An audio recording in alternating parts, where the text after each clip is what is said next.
She stood on my marble terrace overlooking the Pacific, her emerald cocktail dress catching the golden hour light as she laughed at something my husband whispered in her ear. Completely unaware that in exactly 37 minutes, my billionaire father would step through those French doors, and her perfectly orchestrated world would crumble like a house of cards built on quicksand. Before we dive back in, let us know in the comments where you're watching from, and if this story resonates with you, don't forget to subscribe, because tomorrow's story is something truly special. I can't wait to share. Victoria Ashford raised her champagne flute in what she believed was a toast to her victory, her diamond bracelet, one I now knew my husband had bought her with money stolen from our joint accounts, sparkling as brilliantly as the satisfied smile she wore like a crown. She had no idea that the woman she'd been systematically destroying for the past 18 months was about to become the architect of her complete and utter downfall. Before we dive into this story of betrayal, manipulation, and the kind of revenge that money can't buy but power can certainly deliver, let me know in the comments where you're watching from, and if you've ever felt like someone was playing a game where only they knew the rule. Don't forget to hit that subscribe button, because tomorrow's story is about a stepdaughter who discovered her inheritance wasn't the only thing her stepmother was trying to steal. My name is Isabella Montgomery Cross, and I'm about to tell you how one seemingly elegant charity auction became the night when 18 months of carefully orchestrated lies, financial manipulation, and cold-blooded betrayal exploded in the most spectacular fashion imaginable in front of 300 of Malibu's elite. But this isn't just about discovering my husband's affair. This is about uncovering a web of deception so sophisticated, so calculated, that it involved not just my marriage but my family's billion-dollar empire, a woman whose past was far more sinister than her designer wardrobe suggested, and the kind of old-fashioned justice that only comes when someone underestimates exactly who they're trying to destroy. You see, Victoria Ashford had made one critical miscalculation in her elaborate scheme to steal my life. She had researched my husband Marcus Cross thoroughly, his real estate empire, his political connections, his weaknesses and desire. She had studied me with the precision of a scientist, identifying exactly how to position herself as everything I apparently wasn't: younger, more adventurous, more supportive of his ambition. She had even investigated our social circle, knowing exactly which buttons to press and which people to charm. But what Victoria hadn't counted on, what her months of meticulous planning had somehow overlooked, was that Isabella Montgomery Cross wasn't just some wealthy real estate wife playing at charity work and garden parties. She had failed to discover that my maiden name carried the kind of weight that could move mountains, destroy careers, and make people disappear from polite society faster than a bad stock tip. Montgomery Industries wasn't just any family business. It was the kind of multi-generational empire that had weathered economic crashes, world wars, and political upheavals while only growing stronger. My father, Harrison Montgomery, wasn't just wealthy. He was the kind of powerful that made senators return his calls within minutes, and corporate executives break into cold sweats when his assistant requested meeting. More importantly, Harrison Montgomery was the kind of father who would move heaven and earth to protect his daughter, and who possessed both the resources and the complete lack of moral restraint necessary to destroy anyone foolish enough to target his family. Victoria had spent months studying the wrong threat entirely. While she'd been focused on outmaneuvering a heartbroken wife, she had actually been setting herself up for war with one of the most ruthless business dynasties on the West Coast. She had been playing checkers while preparing to face someone who had been taught to play chess by a grand master who collected his enemies' failures like vintage wine. As I watched her that evening, accepting compliments from guests who had no idea they were speaking to a woman whose entire identity was an elaborate fraud, I felt something I hadn't experienced in months: excitement. For 18 months, I had been the victim of her psychological warfare, slowly losing confidence in my marriage, my judgment, and my worth as Marcus grew more distant and critical. Tonight, that was all about to change. Tonight, Victoria Ashford would discover that some families don't just get mad, they get even in ways that redefine the very concept of consequence. The charity auction we were hosting was supposed to be the crown jewel of the Malibu social season, raising money for children's hospitals while showcasing the kind of sophisticated philanthropy that separated true society from mere wealth. The guest list read like a who's who of California power tech billionaires, entertainment moguls, political figures, and old money families whose influence stretched back generations. Victoria had positioned herself perfectly for the evening, wearing a dress that cost more than most people's cars while playing the role of the supportive business partner who had become indispensable to Marcus's expanding empire. She moved through the crowd with practiced grace, demonstrating the kind of social intelligence that had made her so dangerous and so effective at destroying my marriage from the inside. What she didn't know was that every smile, every laugh, every casual touch she shared with my husband was being observed not just by me, but by the kind of people who specialized in gathering information that could be used to end careers, destroy reputations, and ensure that certain individuals never recovered from their mistakes. The stage was set, the players were in position, and in 36 minutes and counting, Victoria Ashford would learn that when you declare war on a Montgomery, you better make sure you win completely because there are no second chances, no mercy, and no limits to how far we'll go to protect what's ours. But first, let me tell you exactly how we got here, and why the woman laughing so confidently on my terrace had signed her own destruction warrant the moment she decided my life looked like something she wanted to steal. It took a lot of care and time to prepare and narrate this for you. So if you're enjoying it, a quick subscribe really helps and means the world to us. Alright, let's get back to it. I'm 31 years old, the heir to Montgomery Industries, a conglomerate that my great-grandfather built from a single shipping company into an empire spanning technology, real estate, renewable energy, and strategic investments across 4 continents. Most people assume that being born into wealth means living without purpose, but the Montgomery legacy comes with expectations that would crush most people under their weight. From the time I could walk, I was groomed not just to inherit billions, but to steward an empire that employed over 40,000 people and influenced policy decisions in Washington, Brussels, and Tokyo. My Harvard MBA wasn't a formality, it was a requirement. My internships weren't networking opportunities, they were boot camps designed to teach me how power actually works in the modern world. By 25, I was running Montgomery Philanthropic Foundation, managing an annual budget of $200 million, and learning how strategic giving could reshape entire industry. By 28, I'd taken over our renewable energy division and tripled its market value, while pioneering breakthrough technologies that were reshaping how the world thought about sustainable power. When I met Marcus Cross at a renewable energy conference in San Francisco 3 years ago, I wasn't looking for a husband. I was looking for a business partner who could help Montgomery Industries expand into California real estate market. Marcus was 35, devastatingly handsome, and possessed the kind of sharp intelligence that made conversations feel like intellectual sparring matches. His company Cross Development Group had built a reputation for transforming abandoned urban areas into thriving mixed-use communities that balanced profit with social responsibility. He'd turned Detroit warehouses into artist lofts, converted abandoned shopping malls into vertical farms, and created affordable housing projects that won architectural awards while generating impressive returns for investors. What attracted me wasn't just his success, it was his vision. Marcus understood that real estate development could be a force for social good rather than just profit extraction. He talked about building communities instead of just buildings, creating spaces where families could thrive rather than simply exist. Our courtship had been a perfect blend of professional collaboration and personal chemistry. We'd work 18-hour days, negotiating complex development deals, then spend evenings discussing philosophy, art, and our shared vision for using business as a tool for positive change. Marcus challenged my thinking, supported my ambitions, and never once seemed intimidated by the Montgomery name or the expectations that came with it.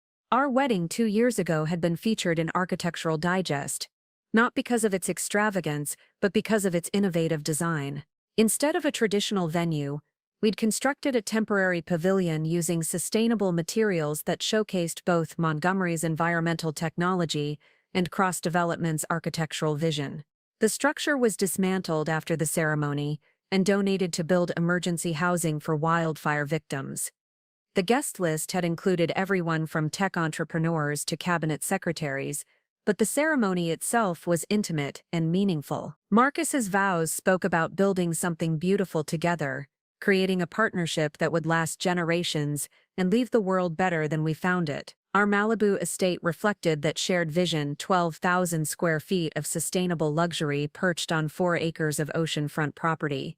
The house itself was a marvel of green technology, generating more energy than it consumed, while providing breathtaking views of the Pacific. I'd designed the gardens to showcase native California plants, while creating spaces for entertaining that felt both elegant and environmentally conscious.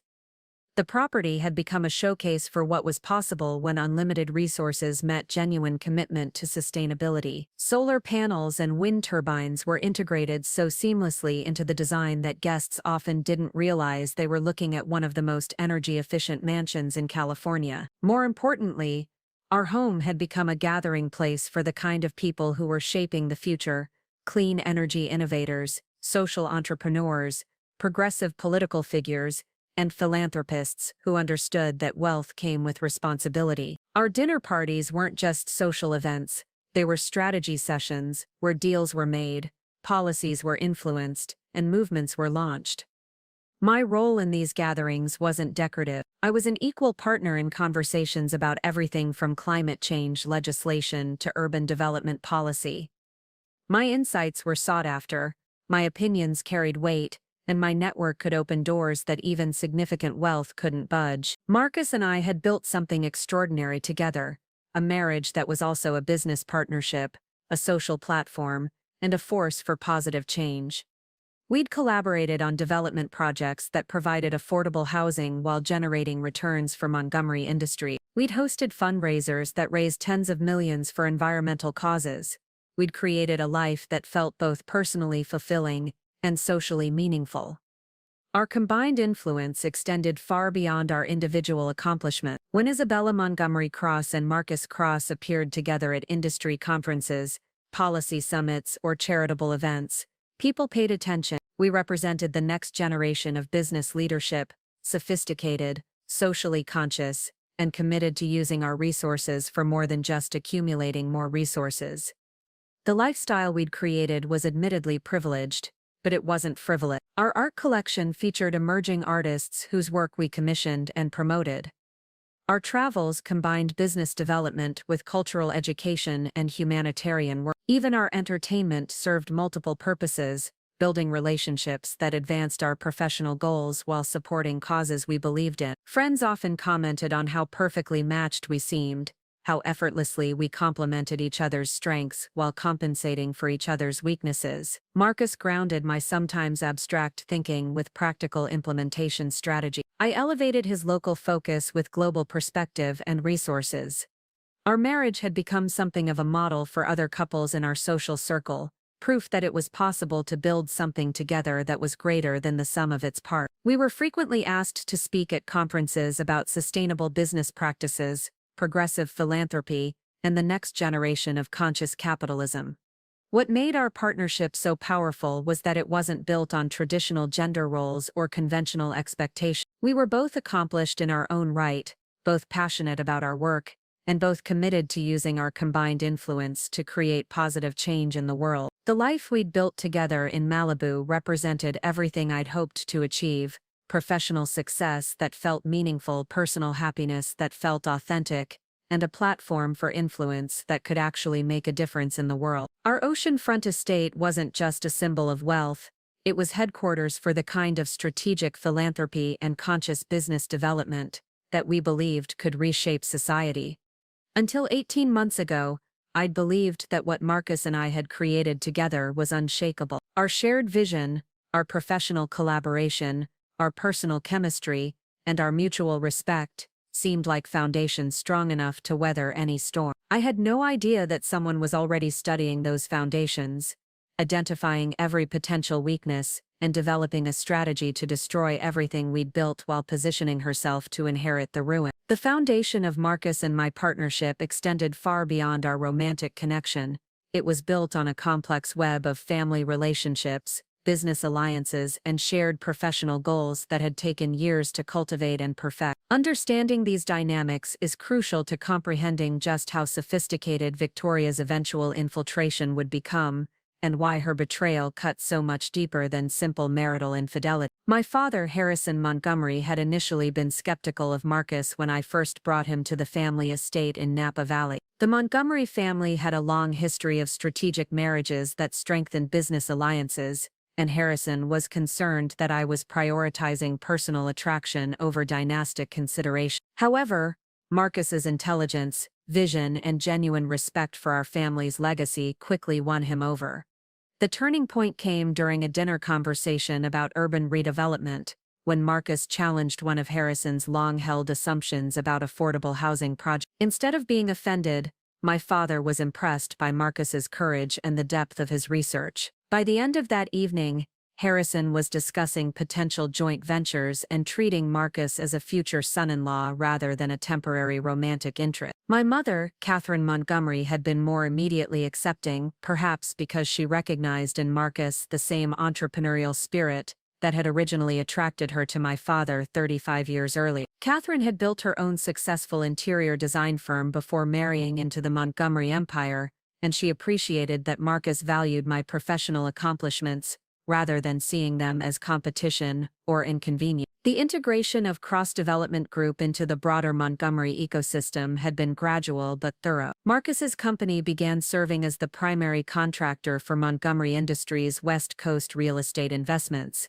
handling everything from corporate headquarters construction to residential developments for our employee housing program. These partnerships generated substantial revenue for both companies, while allowing us to implement sustainable building practices on a scale that individual projects couldn't achieve. Our professional collaboration extended into every aspect of our business operation. I would identify potential markets through Montgomery's global intelligence network, while Marcus would assess the practical feasibility of development projects in those regions. His expertise in construction and local regulations complemented my understanding of international finance and policy implications. The synergy was remarkable. Montgomery Industries would acquire land or existing properties at favorable terms due to our political connections and financial resources, while cross-development would transform those assets into profitable, socially responsible projects that enhanced our family's reputation while generating impressive returns. We'd successfully completed developments in Seattle, Portland, Austin, and Denver, each project more ambitious and successful than the last. Our social circle reflected this business success, consisting of other power couples who had built empires through strategic partnerships and shared vision. We regularly entertained senators, tech entrepreneurs, entertainment industry leaders, and international business figures at intimate gatherings that combined sophisticated discussion with world-class hospitality. These weren't typical Hollywood parties or superficial networking events. Our dinner conversations routinely covered topics like climate change policy, economic development strategies, technological innovation, and social justice initiatives. Guests came not just for the excellent wine and stunning oceanfront views, but for the opportunity to engage with other influential people who were actively shaping policy and culture. Marcus had proven particularly gifted at these social dynamics, demonstrating the kind of emotional intelligence that made everyone feel heard and valued, while subtly advancing our shared business interests. He could discuss renewable energy technology with tech billionaires, debate urban planning with city officials, and analyze market trends with hedge fund managers, all while making each conversation feel natural and engaging. Our marriage had also become a powerful political asset. When we appeared together at industry conferences or policy summits, we represented a new generation of business leadership that prioritized sustainability, social responsibility, and long-term thinking over short-term profit maximization. This positioning had opened doors to consulting relationships with the State Department, advisory roles with the United Nations, and speaking opportunities at global economic forums. The Montgomery name carried weight in political circles, but Marcus's practical experience and charismatic personality made that influence more accessible and effective. Politicians who might have been intimidated by the Montgomery family legacy found Marcus approachable and relatable, creating opportunities for policy discussions that might not have occurred otherwise. Our home had become an unofficial meeting place for what some journalists had started calling the California progressive elite, a loose network of wealthy individuals who were using their resources to advance environmental protection, social justice, and economic equality. The guest bedroom had hosted everyone from Supreme Court justices to Nobel Prize winners, all drawn by the unique combination of intellectual stimulation and strategic influence that our gatherings provided. Marcus's integration into this world had been seamless and impressive. Within 2 years of our marriage, he was receiving invitations to exclusive conferences, serving on prestigious nonprofit boards, and being consulted by government officials on matters ranging from infrastructure policy to economic development strategy. His success wasn't just personal, it reflected the strength of our partnership and the effectiveness of our combined influence. The financial aspects of our relationship were equally sophisticated and intertwined. Rather than maintaining separate business empires, we had gradually integrated our operations through a series of joint ventures, shared investments, and coordinated strategic planning. Cross-development had become essentially a subsidiary of Montgomery Industries, while Marcus had gained significant equity positions in several Montgomery holdings. This financial integration served multiple purposes. It maximized our combined market influence, created tax advantages through strategic structuring, and demonstrated the kind of unified front that made other businesses take our partnership seriously. When Montgomery cross-entities entered new markets or negotiated major deals, we did so with resources and influence that neither company could have achieved independently. Our personal finances were similarly integrated, with shared accounts, joint investment portfolios, and coordinated philanthropic giving that reflected our mutual values and strategic objectives. We had created a financial structure that supported both our individual aspirations and our collective goals, generating wealth while funding causes we believed in. The lifestyle this success afforded us was extraordinary, but it wasn't frivolous or purely self-indulgent. Our Malibu estate served as headquarters for serious business operations. Our art collection supported emerging artists while appreciating in value. Our travel combined business development with cultural education and humanitarian work. Everything about our life together had been carefully constructed to serve multiple purposes: personal fulfillment, professional advancement, social influence, and positive impact. We had built something that felt both authentic and strategic, something that reflected our values while advancing our interests. What I hadn't realized was that this very complexity, this intricate web of relationships and dependencies that made our partnership so powerful, would also make it incredibly vulnerable to someone with the intelligence and patience to understand how to attack it systematically. The life Marcus and I had created together was beautiful, successful, and meaningful. It was also, as I would soon discover, the perfect target for someone who specialized in identifying what people valued most, and then taking it away from them piece by piece. Victoria Ashford entered our lives 18 months ago, like a perfectly timed solution to a problem we hadn't even realized we were facing. Marcus had been struggling to find a qualified strategic communications director for cross-development's expansion into international markets, someone who could navigate the complex media landscape while building relationships with global real estate investors and government officials. The position required an unusual combination of skills: fluency in multiple languages, experience with international business protocols, expertise in crisis management, and the kind of sophisticated cultural intelligence that could adapt messaging for different markets and audiences. We'd been searching for months without finding a candidate who possessed all the necessary qualifications.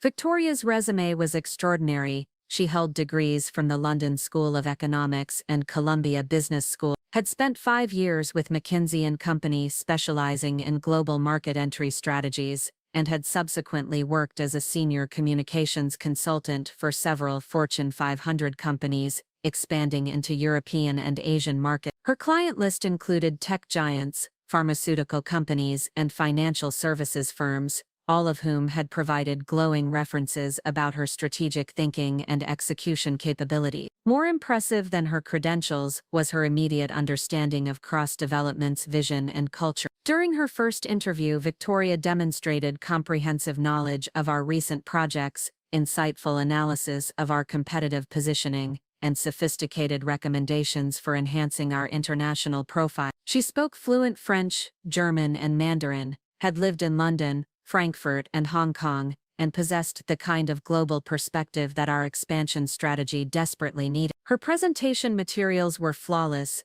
beautifully designed, meticulously researched, and strategically sophisticated. She'd identified specific opportunities in sustainable development markets that we hadn't even considered, analyzed regulatory environments with impressive depth, and proposed messaging frameworks that would position cross-development as a premium sustainable luxury brand in international markets.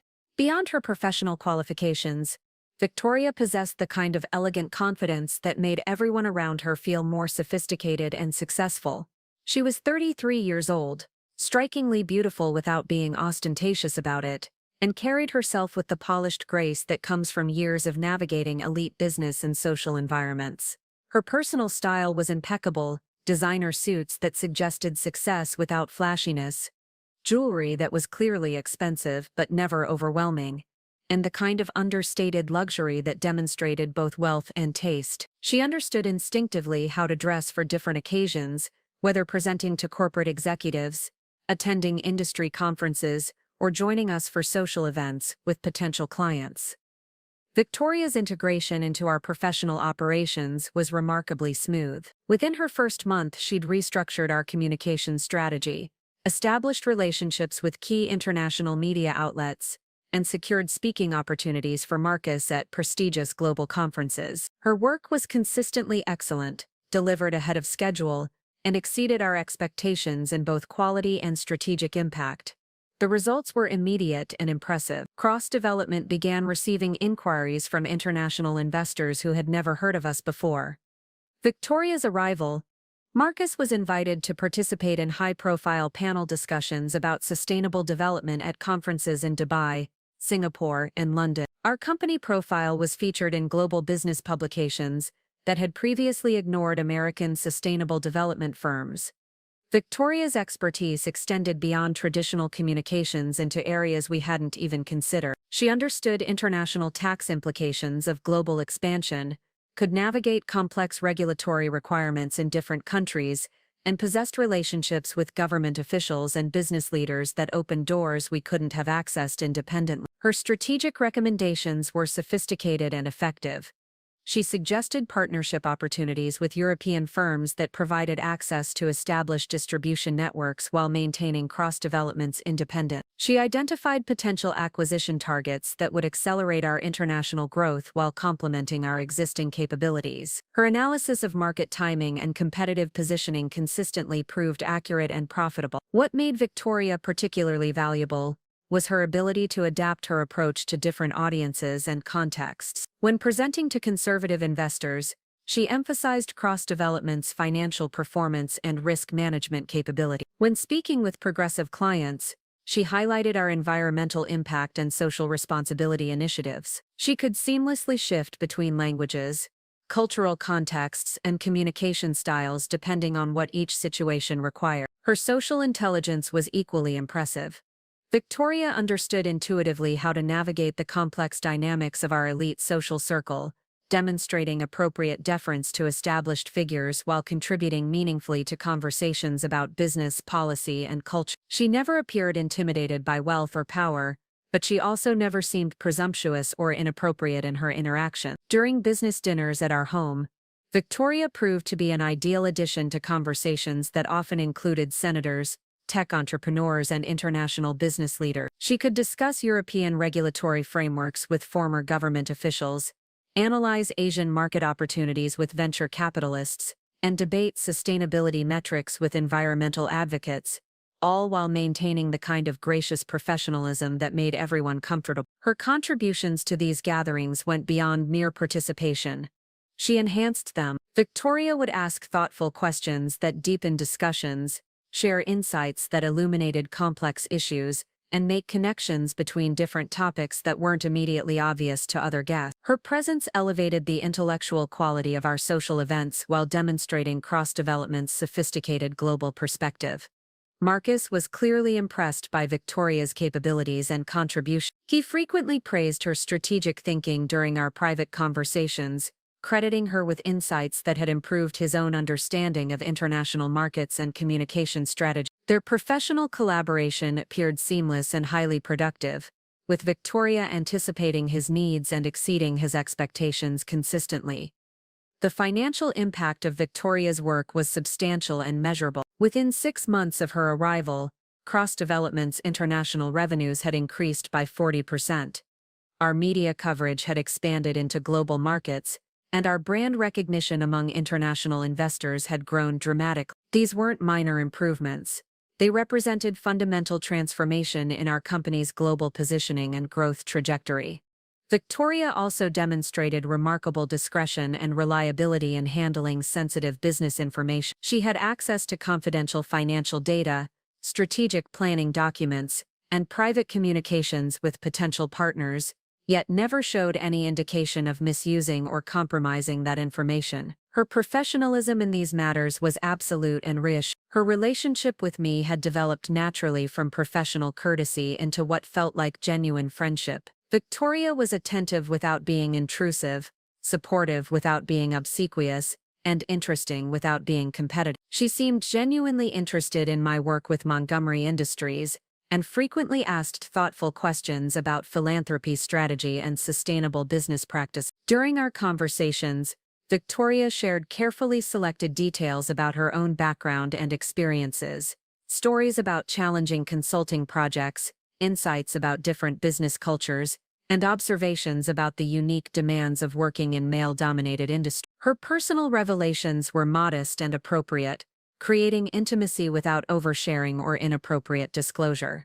What impressed me most about Victoria was her apparent commitment to using business success for positive social impact. She spoke passionately about sustainable development, social responsibility, and the potential for conscious capitalism to address global challenges. Her values seemed perfectly aligned with our own, making her feel like a natural extension of our team rather than simply an employee. The integration had been so successful and Victoria's contributions so valuable that I had begun including her in strategic planning sessions that extended beyond communications into broader business development and investment decisions. Her insights were consistently valuable, her discretion was absolute, and her commitment to our success appeared genuine and unwavering. Looking back now, I realize that every aspect of Victoria's integration had been calculated and strategic, designed to make her indispensable while positioning her to gather intelligence and build influence that served purposes I never could have imagined. The first crack in Victoria's flawless facade appeared during what should have been a routine business dinner at our home 6 months after her arrival. We were hosting a small gathering for potential European investors,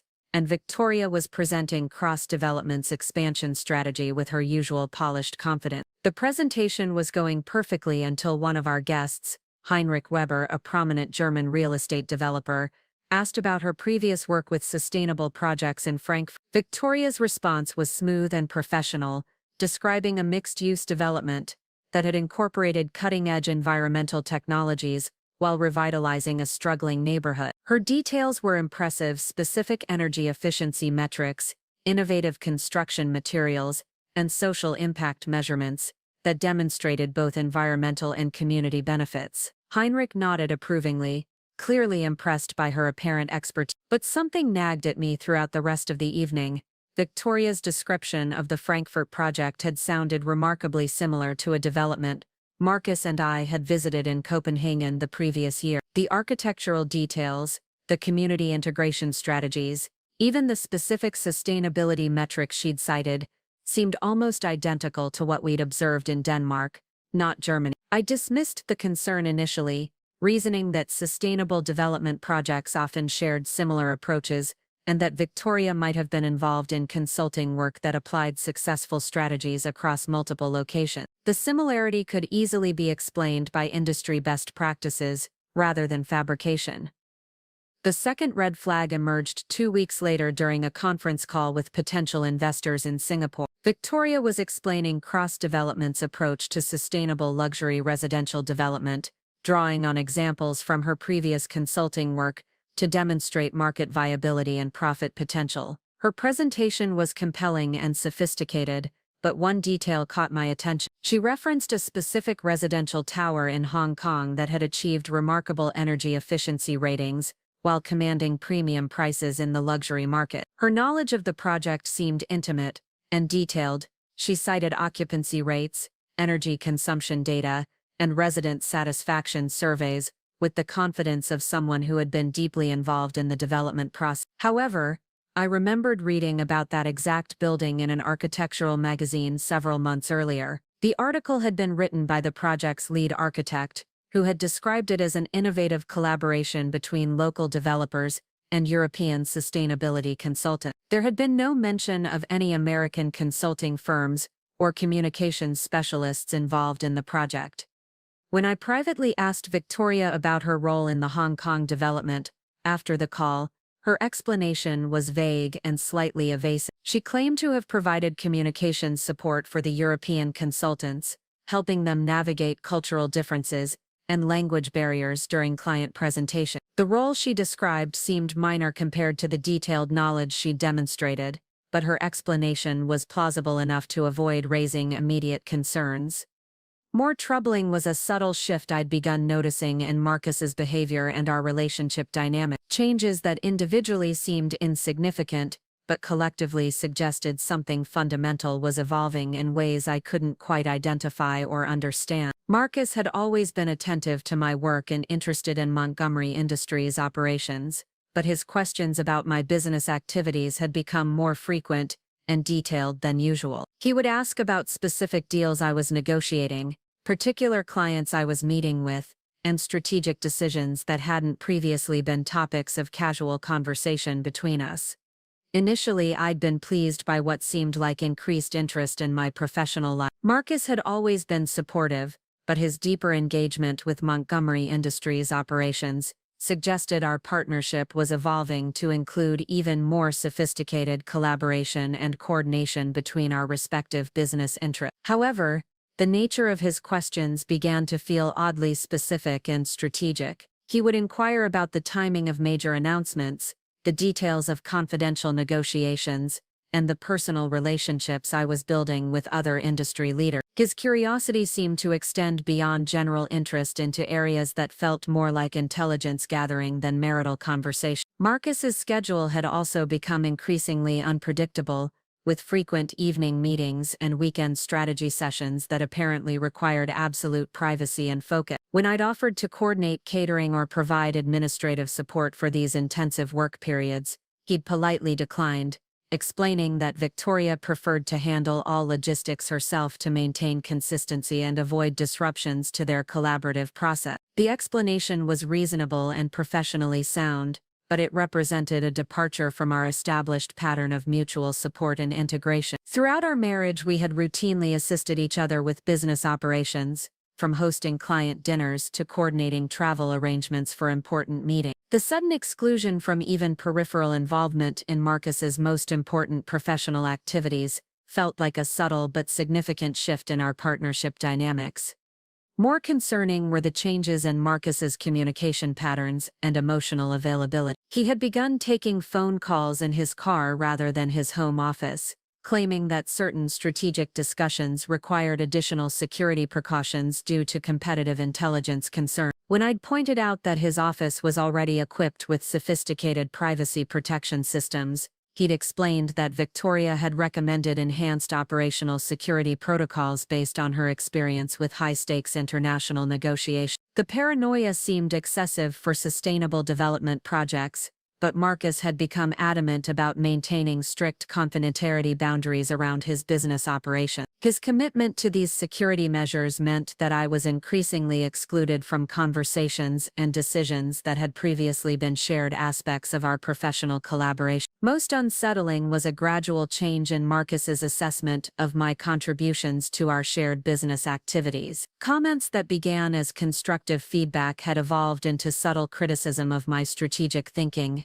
communication style, and leadership approach. He would suggest that my perspectives on international markets were too theoretical, that my approach to client relationships was too formal, or that my communication style was too direct for certain cultural contexts. These criticisms were delivered gently and framed as helpful observations rather than harsh judgments, but they represented a fundamental shift in how Marcus viewed my professional capability. The woman who had been his equal partner in building a successful business empire was gradually being repositioned as someone whose contributions, while valuable, were perhaps not as sophisticated or effective as they had once appeared. Victoria's influence on these assessments was subtle but unmistakable.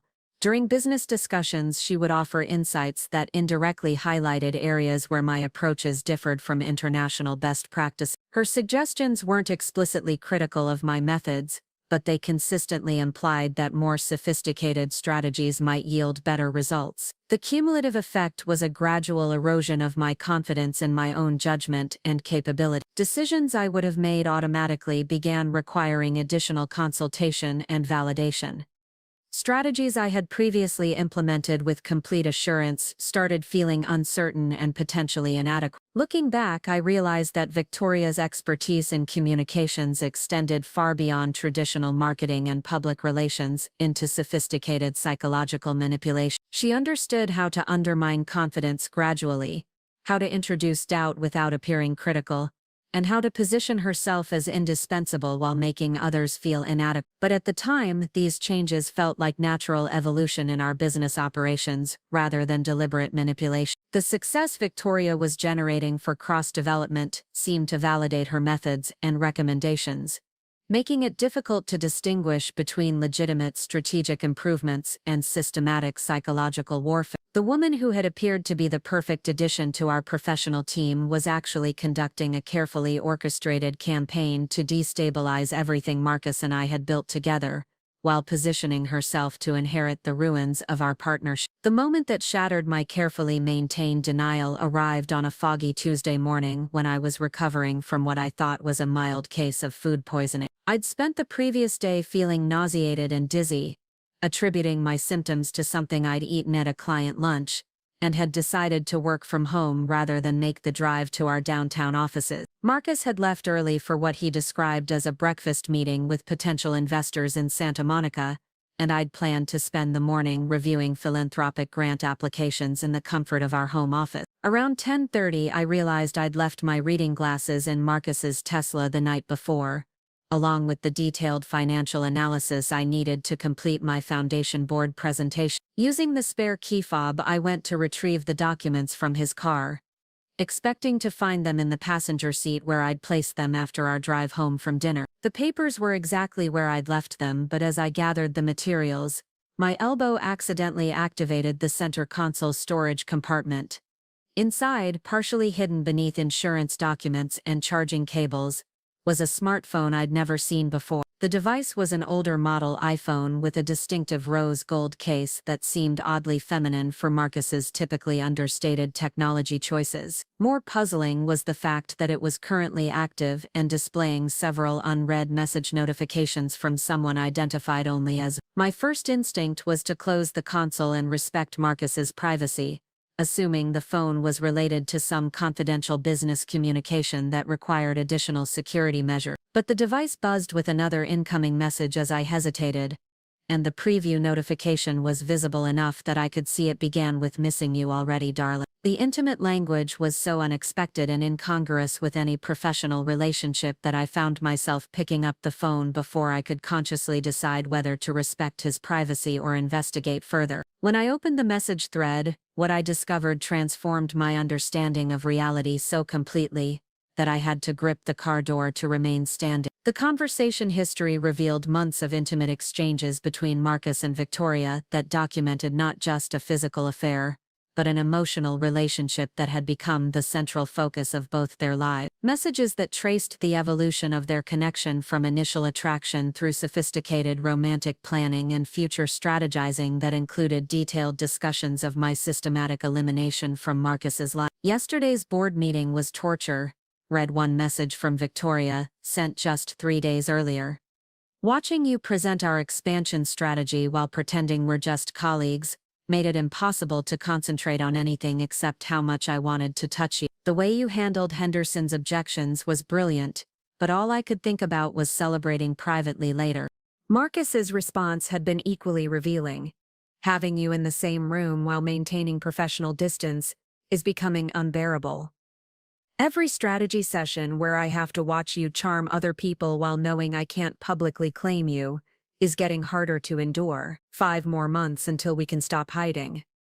The thread contained hundreds of similar messages spanning back nearly 8 months, documenting the development of their relationship, from what appeared to be initial flirtation through the establishment of a full affair that included regular intimate meetings, shared romantic getaways, disguised as business trips, and extensive planning for a future together that explicitly excluded me.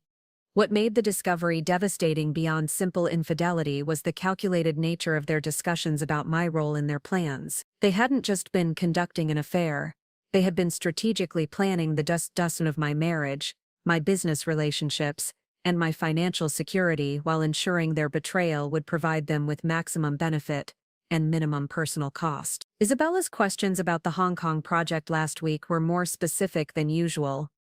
Victoria had written in a message from 10 days earlier. I think she's starting to notice inconsistencies in some of my background stories. We might need to be more careful about maintaining distance during public events, or consider accelerating our timeline. Marcus's response revealed the depth of their conspiracy. How much does she actually suspect? Can we contain this until after the merger with Montgomery Industries is finalized? I don't want her discovering our relationship before I've secured permanent access to her family's business network and political connections.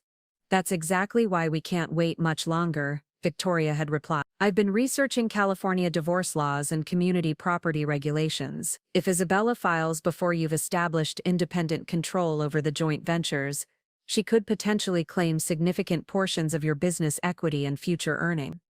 But if we initiate the divorce after you've consolidated control over the merged operations, we can structure the separation to minimize her financial claims while protecting your access to Montgomery resources. The cold calculation in their discussion of destroying my life while protecting their own interests was breathtaking in its selfishness. They weren't just conducting an affair, they were executing a sophisticated financial and emotional conspiracy designed to transfer my wealth, my business relationships, and my social position to Victoria, while leaving me with minimal resources or recourse. Even more chilling were the messages that revealed Victoria's professional background and her systematic approach to what she apparently considered a complex acquisition project. References to previous operations, target assessment, and asset consolidation strategies suggested that her relationship with Marcus wasn't spontaneous romance, but rather a carefully planned professional engagement designed to achieve specific financial and social objectives. The Montgomery family trust structures are more complex than I initially assessed,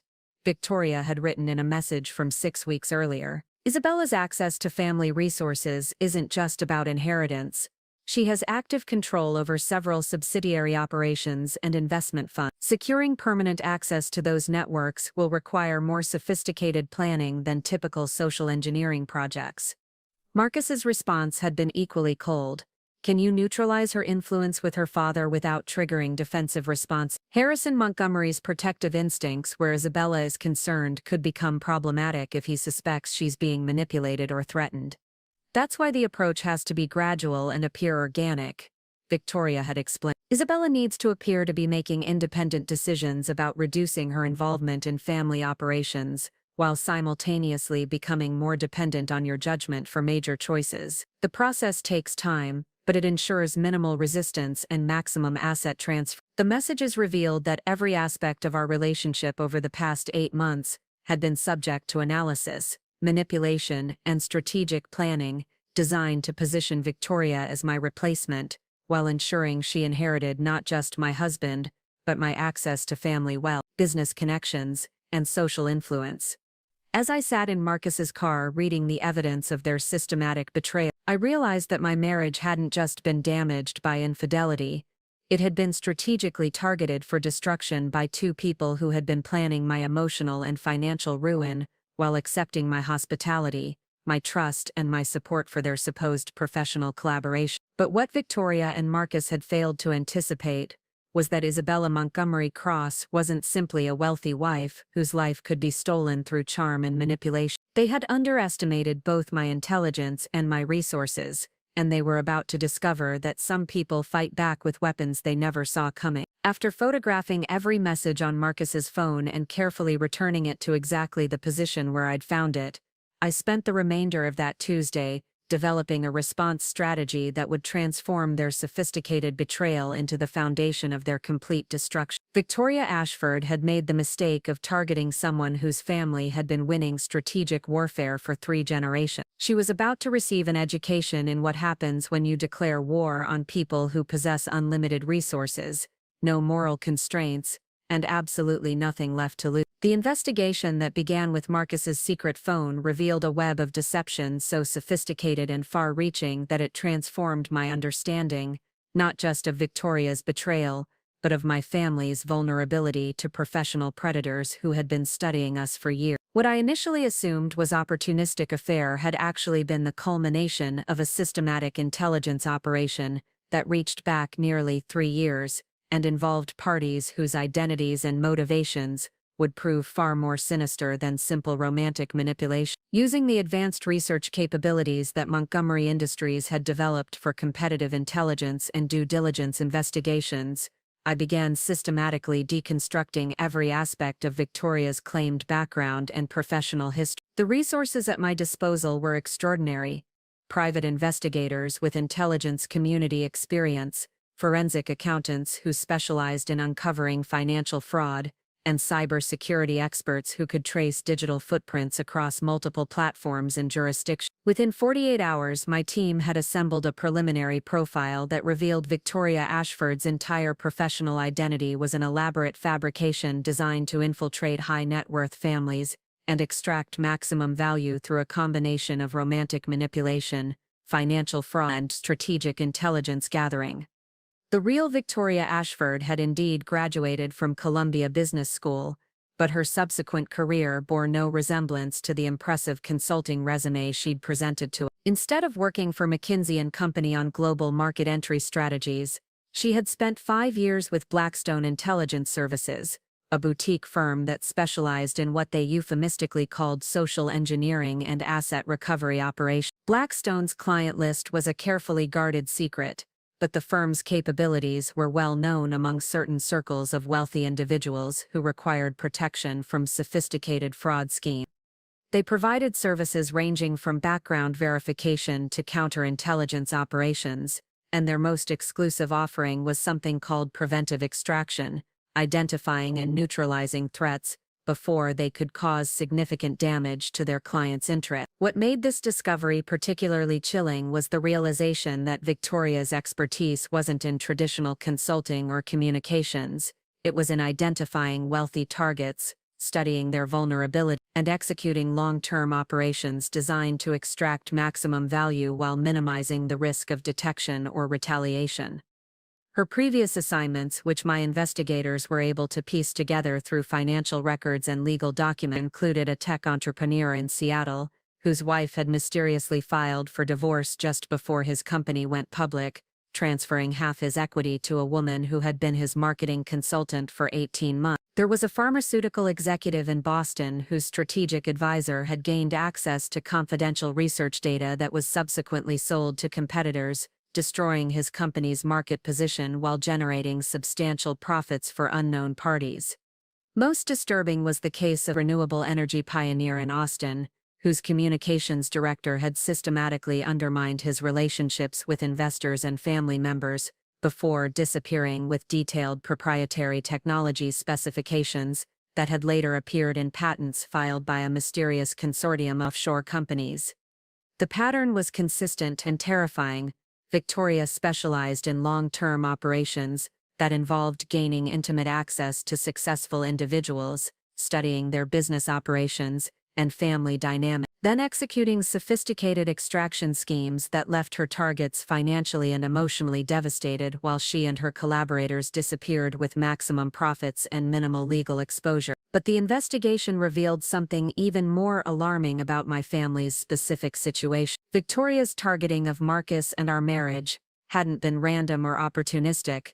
It had been commissioned by parties who had been studying Montgomery Industries for years and had identified our sustainable development operations as particularly valuable intelligence target. Financial records that my forensic accountants uncovered through international banking investigations revealed that Victoria's operation had been funded through a complex network of shell companies and offshore accounts that ultimately traced back to Chen Morrison Strategic Holding, a private equity firm with significant investments in traditional energy sectors and military contracting. Chen Morrison's portfolio included companies that would benefit substantially from delays or failures in sustainable energy adoption, making Montgomery Industries' renewable technology developments and policy influence potential threats to billions of dollars in existing investments. Our family's political connections and ability to influence environmental regulations represented strategic obstacles that needed to be neutralized or controlled. The scope of their intelligence operation was breathtaking in its thoroughness and his sophistication. Victoria's infiltration of our lives had been preceded by months of preliminary surveillance that had identified not just our business vulnerabilities, but our personal relationships, psychological profile, and the specific approaches most likely to succeed in gaining our trust and access to sensitive information. Documents I discovered through corporate intelligence networks revealed that Chen Morrison had commissioned detailed analyses of Montgomery family dynamics, identifying me as the primary conduit for accessing Harrison's business empire and political influence. Their assessment had concluded that directly targeting my father would be too risky and likely to trigger defensive responses, but that compromising his daughter's marriage and business relationships could provide equivalent access with significantly lower risk of detection. Marcus had apparently been selected as the optimal vector for their operation, after extensive psychological profiling revealed his ambition, his desire for recognition, and his potential susceptibility to romantic manipulation by someone who could advance his professional interests while appealing to his personal vanities.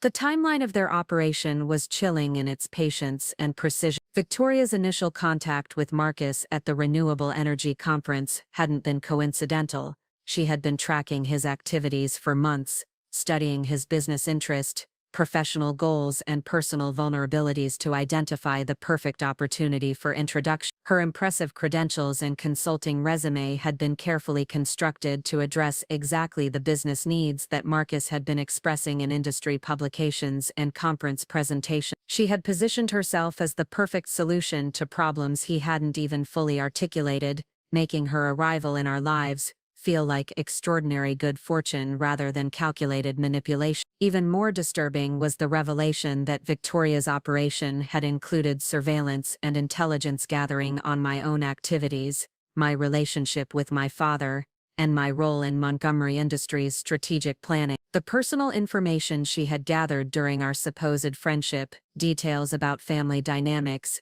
business relationships, and financial structures, had been systematically documented and transmitted to her handlers for analysis and strategic plan. The messages on Marcus's phone took on an entirely different meaning when viewed through this lens. Victoria's references to previous operations and asset consolidation strategies weren't metaphorical, they were literal descriptions of professional activities she had been conducting as of a sophisticated corporate espionage operation designed to compromise Montgomery Industries' competitive position while generating substantial profits for her clients.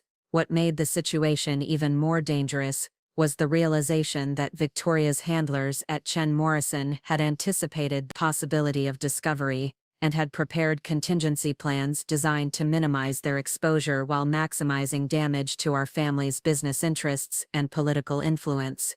The operation I was now facing wasn't just about recovering from infidelity or protecting my marriage, it was about defending my family's empire from a sophisticated attack that had been years in the planning and involved adversaries with virtually unlimited resources and no moral constraints about the methods they were willing to employ. But Victoria and her handlers had made one critical miscalculation in their assessment of potential threats and defensive capability. They had studied Isabella Montgomery Cross, the wife and business executive, but they had failed to understand Isabella Montgomery, the daughter of Harrison Montgomery, heir to a family that had been successfully defending itself from sophisticated attacks for 3 generations. The intelligence operation they had launched against my family was about to be turned against them with resources and ruthlessness, that would redefine their understanding of what constitutes acceptable risk in strategic warfare. They were about to discover that some families don't just defend themselves,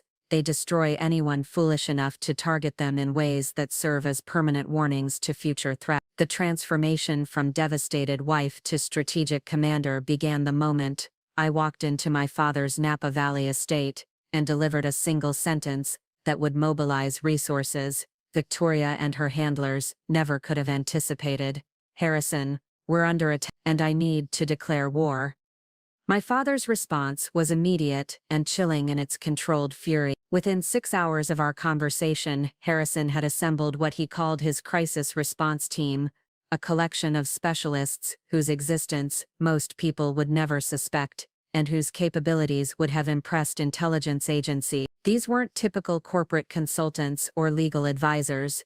They were the kind of professionals who handled threats to generational wealth with methods that left no traces and created no liability. The team included Marcus Chen, a former CIA operations director, who now ran Montgomery's most sensitive security operations, Sarah Bloomberg, a forensic investigator whose specialty was financial warfare and asset recovery, James Crawford, a psychological operations expert who had designed information campaigns for both corporate and government clients, and Elena Vasquez, whose expertise in legal warfare had destroyed adversaries through strategic litigation that left them financially and professionally ruined. Our first strategy session took place in the secure conference room at Montgomery's Napa headquarters, a facility that resembled a luxury resort, but contained communication systems and security measures that rivaled government installations. As I presented the evidence I'd gathered about Victoria's true identity and the scope of Chen Morrison's operation, I watched these seasoned professionals recognize the sophistication of the threat we were facing. "This isn't standard corporate espionage," Marcus Chen observed, reviewing the intelligence networks Victoria had accessed. "The depth of their psychological profiling and the precision of their timing suggests military-grade planning capability. Chen Morrison has been conducting strategic warfare operations, not just business intelligence gathering."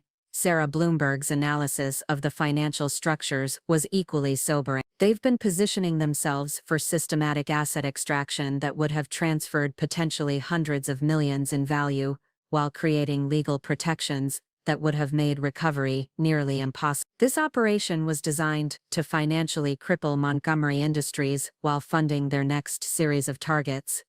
The scope of their planning was revealed through Elena Vasquez's investigation of Chen Morrison's legal preparation. They've been building legal frameworks for 3 different extraction scenarios, depending on how discovery and resistance develop. They anticipated potential pushback and had contingency plans that included everything from character assassination to regulatory interference, designed to damage Montgomery's government relationship. Crawford's psychological assessment provided the most disturbing insights into Victoria's methodology and the personal damage she had been systematically inflicting. "This wasn't just financial targeting," he explained. "Victoria was conducting what we call identity warfare, systematically undermining Isabella's confidence, isolating her from decision-making processes, and restructuring relationship dynamics to make her psychologically dependent on external validation, while reducing her influence within family and business networks." The realization that I had been subject to sophisticated psychological manipulation, designed to destroy my sense of self-worth and strategic thinking capabilities, was perhaps more infuriating than the financial conspiracy. Victoria hadn't just been stealing my husband and my money, she had been systematically dismantling my personality and professional confidence to make me incapable of effective resistance. Our response strategy needed to address multiple objectives simultaneously: neutralizing the immediate threat Victoria represented, exposing Chen Morrison's operation in ways that would destroy their ability to target other families, recovering any stolen assets or compromised information, and ensuring that everyone involved in the conspiracy faced consequences severe enough to deter future attacks. The plan we developed was sophisticated enough to match the threat we were facing, with multiple coordinated elements designed to create maximum impact while maintaining legal protections for our family and business operations. Each team member would execute specific components of the operation, while maintaining deniability and avoiding direct exposure to retaliation. Marcus Chen would coordinate counterintelligence operations, designed to map Chen Morrison's complete network and identify all parties involved in targeting our family. His team would also implement surveillance and communication monitoring that would document ongoing conspiracies, while gathering evidence for both criminal prosecution and civil litigation. Sarah Bloomberg would orchestrate financial warfare designed to freeze Chen Morrison's assets, while exposing their funding sources and client relationships. Her expertise in international banking regulations and money laundering investigations would enable strategic strikes against their operational capabilities, while protecting Montgomery Industries from similar attacks. Elena Vasquez would prepare comprehensive legal campaigns that would simultaneously pursue criminal charges, civil recovery and regulatory complaints designed to destroy Chen Morrison's business licenses and professional credentials, while creating public records that would warn other potential targets. Crawford would develop psychological operations designed to turn Victoria's own methods against her, while exposing her true identity and professional background to the communities she had infiltrated. His expertise in information warfare would ensure that her reputation and ability to conduct future operations would be permanently destroyed. My role would be coordinating the overall operation, while maintaining my cover as an unsuspecting wife until the moment of public exposure. This required continuing to interact normally with both Victoria and Marcus, while documenting their ongoing conspiracies and gathering additional evidence that would strengthen our case. The timeline we established was aggressive but carefully calculated to maximize impact while minimizing Victoria's opportunities for defensive response. The charity auction, scheduled for 3 weeks hence, would serve as the perfect venue for public exposure, providing an audience of influential witnesses while creating maximum reputational damage for everyone involved in the conspiracy. But the most crucial element of our strategy involved my father's direct participation in ways that Victoria and her handlers had never anticipated. Harrison Montgomery's appearance at the charity auction wouldn't be social courtesy, it would be the arrival of someone who resources and ruthlessness would redefine Victoria's understanding of what constituted acceptable risk in strategic warfare. The preparation phase required extraordinary discipline and emotional control. For 3 weeks, I would need to maintain normal interactions with the two people who had been systematically destroying my life, while implementing counter-operations that would end their careers and potentially result in criminal prosecution. Marcus Chen's surveillance teams documented Victoria and Marcus's ongoing communications, revealing additional evidence of their conspiracy while confirming that they remained completely unaware of our knowledge. Their confidence in their operational security was about to become the foundation of their complete destruction.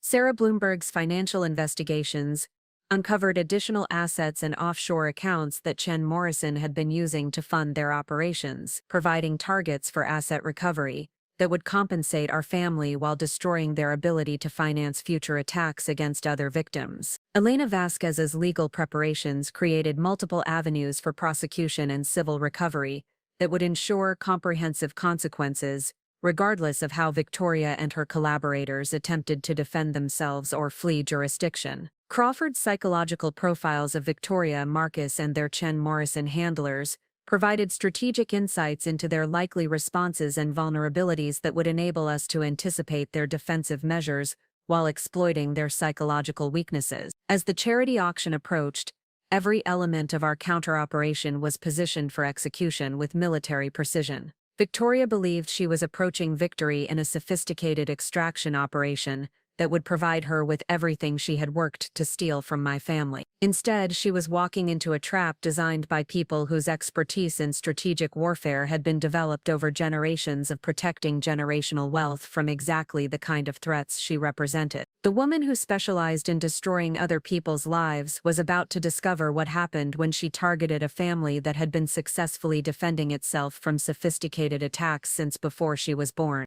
The evening of the charity auction arrived with the kind of perfect Southern California weather that seemed designed for outdoor elegance: clear skies, gentle ocean breezes, and the golden hour light that made everything appear touched by magic. Our estate had been transformed into a showcase of sophisticated philanthropy, with auction displays featuring everything from contemporary art to luxury vacation packages, all positioned to encourage generous bidding, while providing intimate spaces for the kind of conversations that shaped policy and moved markets. The guest list represented the pinnacle of West Coast influence: tech entrepreneurs whose companies were reshaping global communication, entertainment moguls who controlled cultural narratives, political figures whose decisions affected millions of lives, and business leaders whose strategic choices influenced international markets. Victoria had positioned herself perfectly for the evening, believing this gathering would cement her role as Marcus's essential partner while demonstrating her value to the elite networks she had worked so systematically to infiltrate. What she didn't realize was that every aspect of the evening had been choreographed not to showcase her success, but to document her complete destruction in front of witnesses, whose combined influence could ensure she never recovered from what was about to unfold. Victoria moved through the early evening with her characteristic confidence, wearing a stunning midnight blue gown that complemented her auburn hair while projecting the kind of sophisticated elegance that made everyone around her feel more cultured and successful. She engaged potential donors with her usual skill,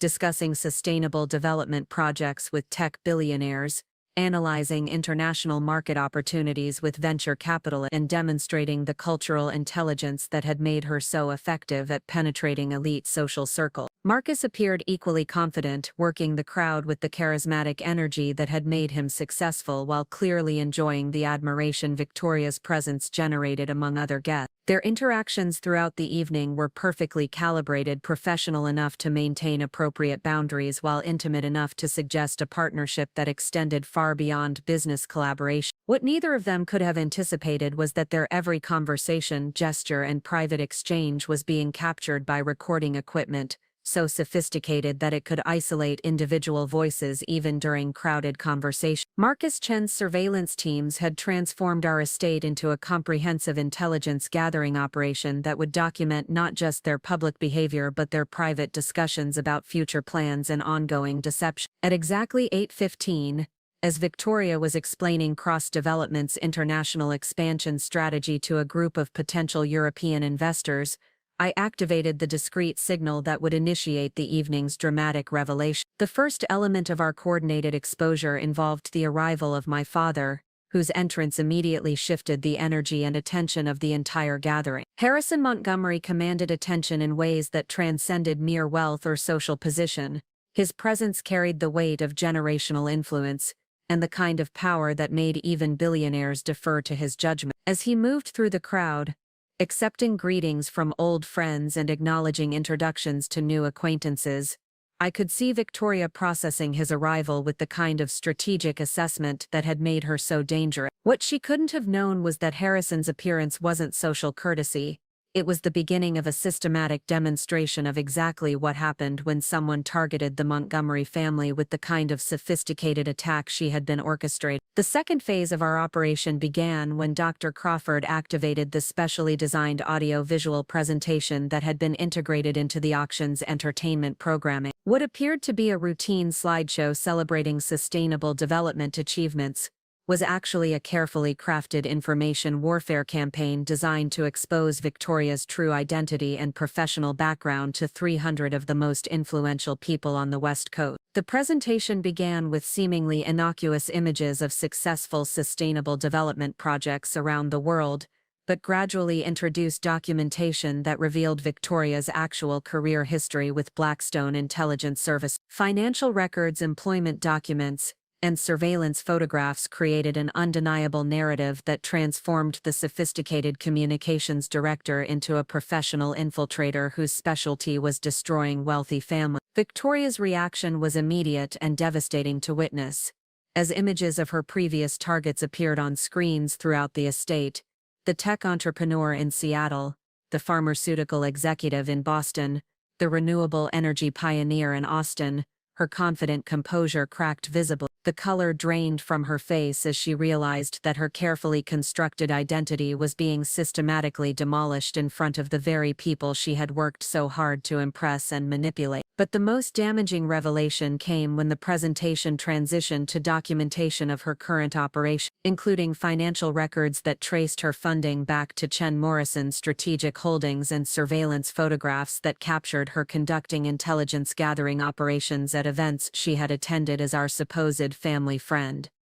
The crowd's reaction was immediate and visceral. Conversations stopped as guests processed the implications of what they were witnessing. Patricia Williams, whose husband controlled one of the largest venture capital firms in Silicon Valley, audibly gasped as she recognized Victoria from previous social events where sensitive business information had been discussed. Judge Harrison Maxwell, whose decisions influenced major corporate litigation throughout California, stepped forward with the kind of stern judicial bearing that had intimidated countless defendants over his 20-year career. "Miss Ashford," he said, his voice carrying across the stunned gathering, "if what we're seeing here is accurate, you may have committed federal crimes involving wire fraud, corporate espionage and violations of privacy laws that carry significant prison sentences." Victoria's attempt to maintain her cover collapsed completely as the evidence continued mounting.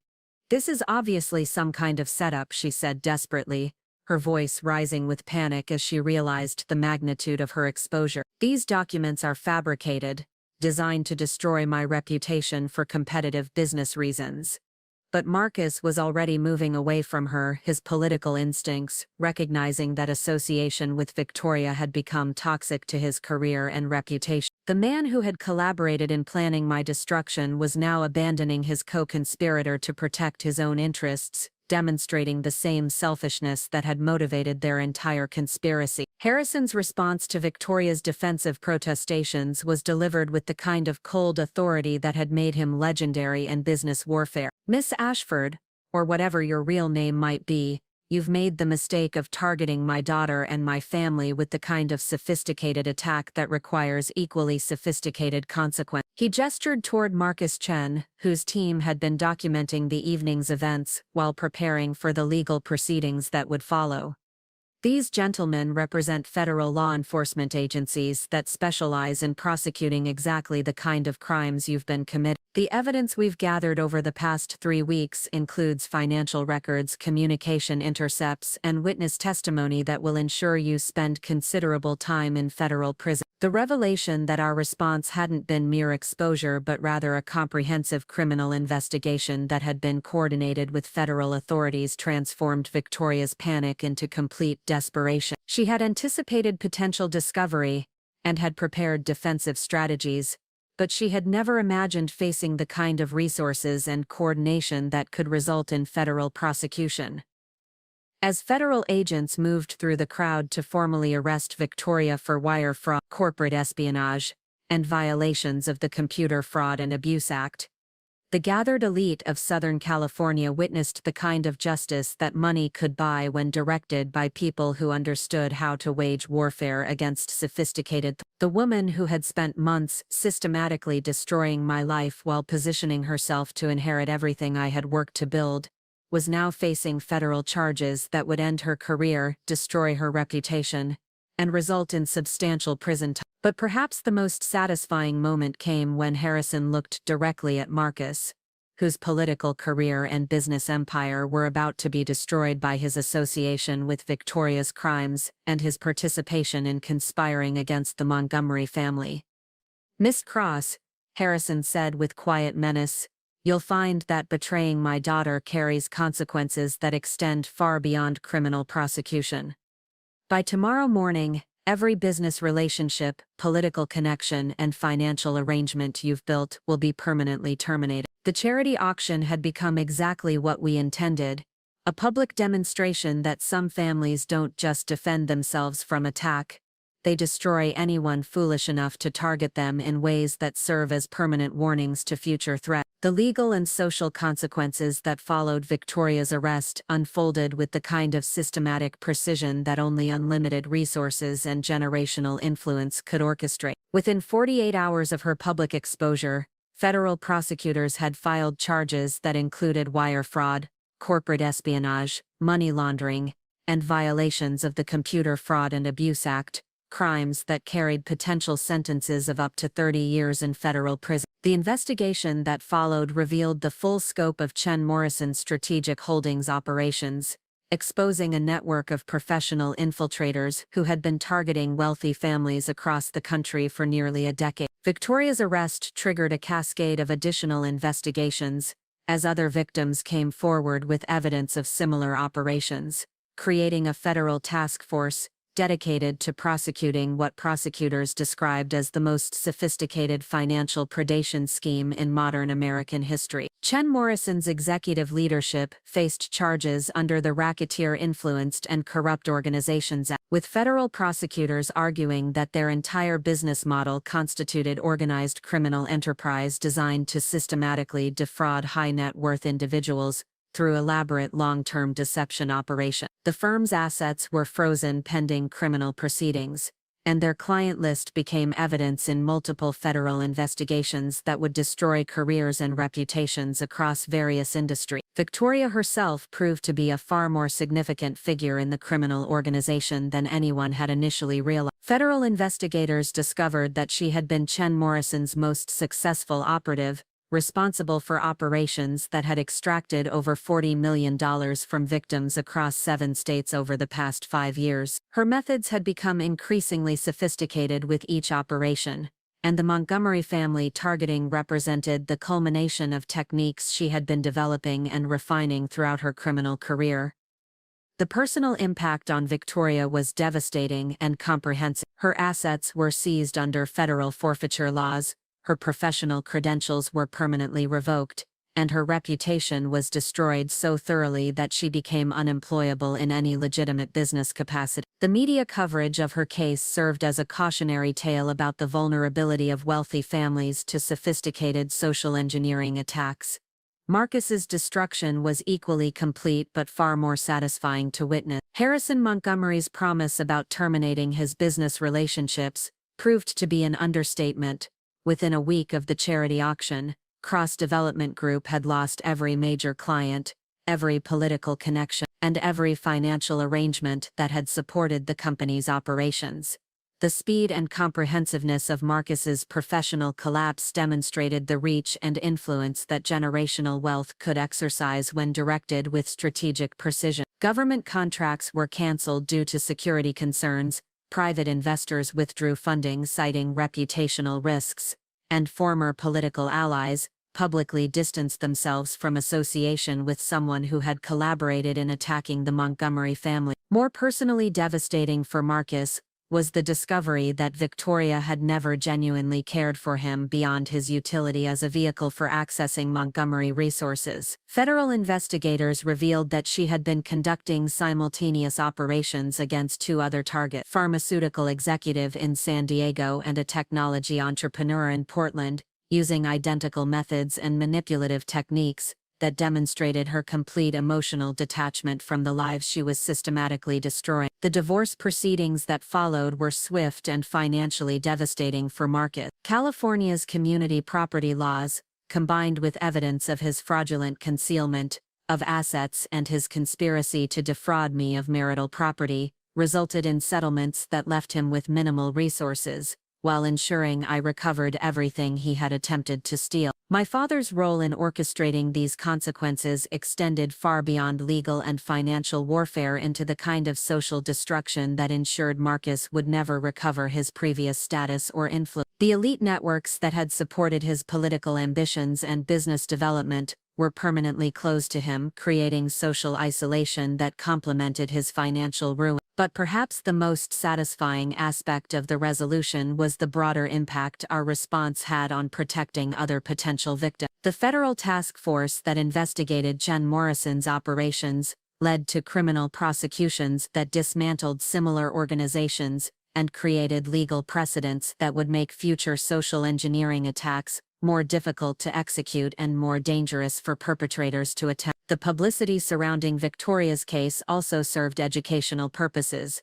warning wealthy families about sophisticated infiltration techniques, while demonstrating that victims possessed legal remedies and resources for fighting back against professional predators. Our family's response became a case study in strategic defensive warfare that influenced how other high-net-worth individuals approached personal security and relationship verification. 6 months after the charity auction, I found myself in a position I had never expected: stronger, more independent, and more strategically sophisticated than I had been before Victoria's attack. The experience of defending my family from systematic assault had revealed capabilities and resources I hadn't fully understood, while demonstrating the importance of maintaining vigilance against threats that could emerge from unexpected directions. My role within Montgomery Industries evolved significantly as a result of the crisis. Harrison's confidence in my strategic thinking and crisis management abilities led to expanded responsibilities that included overseeing the family's security operations and developing protocols for identifying and neutralizing future threats before they could cause significant damage. The sustainable development projects that Marcus and I had built together were restructured under Montgomery Industries' direct control, with new leadership that maintained our commitment to environmental responsibility while eliminating the security vulnerabilities that had made our operations attractive targets for corporate espionage. My personal life underwent equally significant transformation. The experience of systematic betrayal and strategic warfare had fundamentally changed my understanding of trust, relationships, and the importance of maintaining independence, even within intimate partnerships. Future relationships would be built on different foundations, with verification protocols and security measures that reflected hard-earned wisdom about human nature and the vulnerabilities that wealth could create. The estate in Malibu remained my primary residence, but it was enhanced with security systems and personnel that ensured no future infiltrator could gain the kind of access that Victoria had achieved. The property became not just a home but a fortress,